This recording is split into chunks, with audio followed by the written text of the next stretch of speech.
Comment réagir face aux critiques et aux haters? Alors, je te connais pas, mais peut-être que tu t'es lancé récemment dans un nouveau projet, que ce soit un projet sportif ou un projet professionnel. Et du coup, forcément, tu commences à un petit peu t'exposer, notamment par le biais des réseaux sociaux pour te faire connaître.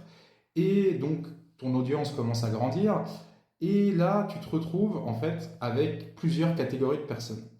Tu as des personnes qui te soutiennent, qui sont à fond derrière toi. Tu as des personnes qui te critiquent, mais qui te font des critiques constructives, ce qui te disent que tu peux améliorer, ou alors s'ils sont d'accord ou pas d'accord avec toi sur certains sujets sur lesquels tu vas t'exposer et parler. Et enfin, tu as les fameux haters, ou les fameuses personnes qui sont là uniquement pour te faire du mal, pour essayer de pourrir ta journée. Et c'est à ce genre de personnes justement qu'on va s'intéresser aujourd'hui, voir comment il faut réagir, est-ce qu'il faut répondre, est-ce qu'il faut les ignorer, est-ce qu'il faut, enfin, comment faire quoi. Alors déjà, ce qu'il faut savoir, c'est que le cerveau humain, malheureusement, il est assez mal fait de ce point de vue-là.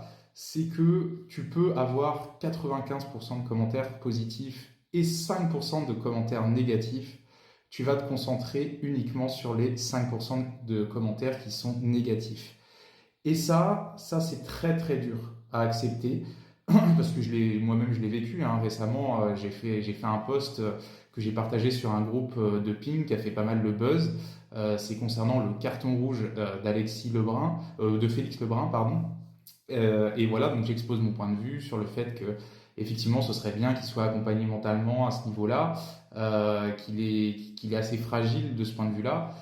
Et là, mais alors là, donc déjà le post a fait un buzz, je m'y attendais pas, et sur les groupes, et là j'ai eu une flopée de commentaires qui, euh, qui étaient mais aberrés par mon point de vue, par mon opinion, alors qu'encore une fois, je n'imposais rien, j'exposais juste mon point de vue, j'ai pas la science infuse, je peux me tromper, et donc il y a eu des critiques constructives, heureusement, donc ça, c'est toujours intéressant de lire ces critiques-là. Mais par contre, t'as des commentaires, mais mon Dieu.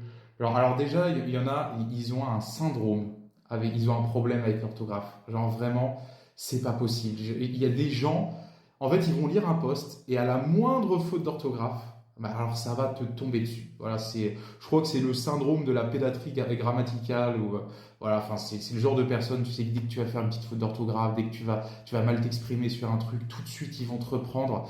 Voilà, je pense que c'est plus fort qu'eux. Et souvent, c'est les genres de personnes qui sont assez fermées d'esprit. Parce que, bon, moi, c'est pas mon cas, mais il y a des personnes qui peuvent être dyslexiques ou des personnes qui peuvent avoir des problèmes à ce niveau-là. Et c'est grave, en fait, de s'attaquer comme ça, gratuitement.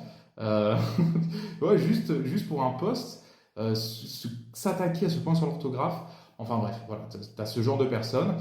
T'as le genre de personnes également qui vont te dire que c'est de la pub déguisée, que de toute façon t'es un moins que rien, que ton avis c'est de la merde, que bah, voilà, moi j'ai vu des commentaires également extrêmement violents, comme quoi des menaces, voilà, des menaces sur ta vie, sur ta famille. Enfin, il y a des personnes qui partent vraiment très très très loin.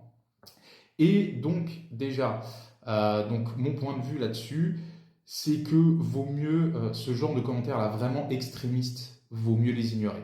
Parce que j'aime bien l'expression qui dit, tu vois, dans ce genre de situation, vous allez être deux cochons dans la boue, vous allez être tous les deux sales, et il y en a un qui aime ça. Et voilà, donc laisser les battre se battre tout seuls dans leur propre boue, là, leur propre mouise, ça c'est. Voilà, vous n'avez pas à vous battre avec eux et à être sale, à se salir les mains avec eux. Voilà, ce genre de personnes, effectivement, vaut mieux les ignorer. Par contre, en revanche, les critiques constructives, même un petit peu virulentes, c'est toujours intéressant d'y répondre, déjà pour essayer de calmer et d'apaiser la personne et d'essayer de chercher vraiment à comprendre son point de vue, parce que c'est peut-être une personne qui s'est mal exprimée sur le coup de la colère, sur le coup de l'émotion, et du coup c'est toujours intéressant de creuser le sujet du moment que ça reste respectueux. Voilà, mais ça c'est la base. Voilà, donc moi justement j'essaye toujours de répondre aux commentaires constructifs parce que c'est toujours intéressant et c'est ça qui fait grandir. Et enfin, surtout ce qui est important, c'est pas facile à faire. Ça, c'est vraiment très très difficile à faire. Mais vraiment se concentrer sur les commentaires positifs. Voilà, prendre le temps vraiment de lire et relire les commentaires positifs, même s'il n'y en a pas beaucoup, parce que malgré tout, il y a toujours des personnes qui seront d'accord avec vous et des personnes qui vous soutiendront, qui vous encourageront. Et voilà, de toute façon, quand on expose un avis tranché, souvent, c'est ce qui va faire le buzz, parce que à la fois, tu as des personnes qui vont être d'accord, et à la fois, il y a des personnes qui vont pas être d'accord. Et donc, puis à la fois, il va y avoir forcément des haters qui vont suivre. Mais dans tous les cas, ce qui est important, c'est de ne pas changer qui on est réellement. Si tu as un avis sur quelque chose, si tu as envie de parler de quelque chose, bah vas-y, c'est pas grave. C'est pas grave, fais-le. C'est ton point de vue, c'est ton opinion. Après, les gens, voilà, ils respectent ou ils ne respectent pas. Mais faut pas se priver, en fait. Faut pas se dire, je vais arrêter d'exprimer mon point de vue, je vais arrêter de me montrer juste parce que j'ai des haters voilà, qui me veulent du mal et voilà, dans le pire des cas, si vraiment ça va trop loin, si vraiment tu reçois des menaces de mort ou autre, tu peux toujours voilà, mettre en place des choses. Maintenant, la justice s'intéresse beaucoup plus au cyberharcèlement, donc le harcèlement sur Internet. Donc c'est des choses maintenant qui sont prises au sérieux. Et forcément, c'est facile de se cacher derrière un écran et de parler. Souvent, il y en a en plus qui se mettent en anonyme, c'est pour pas qu'on les repère et tout. Voilà, c'est facile de se cacher, mais souvent, c'est ce genre de personnes, quand on les confronte à la réalité, quand on leur montre que voilà, on leur fait face à leurs propres problèmes, ce genre de personnes, tout de suite, ça a tendance à s'en aller.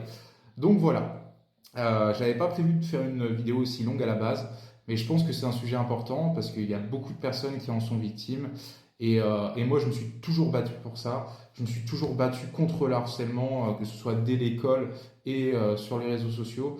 Et c'est un sujet très très important, je pense, qui doit vraiment ne pas être tabou et vraiment plus médiatisé et plus parlé.